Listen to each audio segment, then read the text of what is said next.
I'm Jonny Fairplay. We're here for this week's installment on GeekWeek.com of Survivor Angels vs. Assholes, Episode 2. Well, I like to play a little drinking game when I'm at home called Surviving Stephanie. And every time Stephanie talks about herself, or anyone mentions Stephanie, which is usually Stephanie, I take a drink. Well, we're done with the episode and I'm already drunk.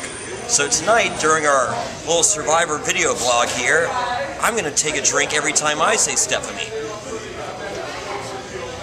That counts?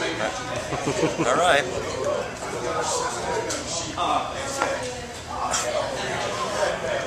Wow. All right. So let's get to the girls on the villains tribe. So we have Parvati complaining about the lack of men to work with. Well, it's probably going to be pretty difficult this season to blow your way to the top. Hey, but there's always the merge, right? Then, speaking of the women, you had the villains girls that sat there and did nothing. Oh, that's right. After day 2, women don't do anything on Survivor. They just sit there. No, it's a proven fact. Good news is, Sandra's a man. Probably Stephanie. Son of a...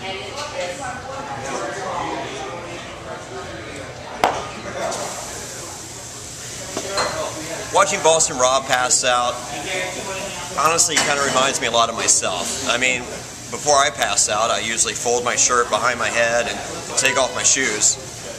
There's usually alcohol involved, you know, because I'm playing to survive and stuff.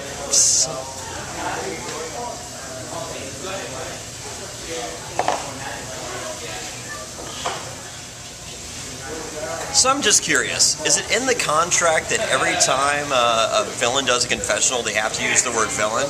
I mean, come on. I mean, I'm sitting there watching Randy, you know, suggest that they roll the big crate over Rupert's toe, you know.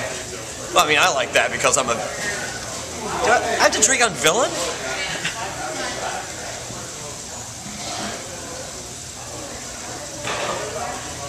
It's in the contract. The heroes agreed to use one voice during that challenge. Bad news is, Stephanie thought... Well, I mean...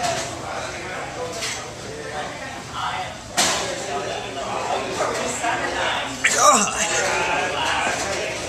That girl thought it was supposed to be her voice, I think. A little fair play inside information for you. If you notice that challenge... The villains, they had the stairs going up on the left side. The heroes didn't have that same thing. And the villains used those stairs to get that last crate in place. I'm just saying. So good old Fireman Tom, he makes some pretty good offers. You know, if you go with him, you get voted out after him and Stephanie.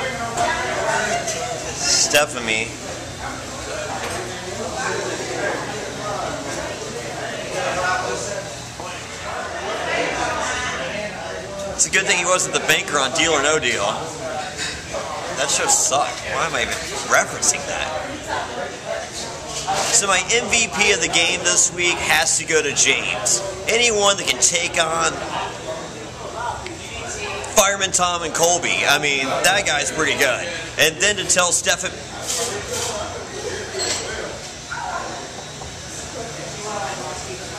to shut her mouth, I love it. Hey. Here's to the eviction. Here's to Stephanie, damn it, going home.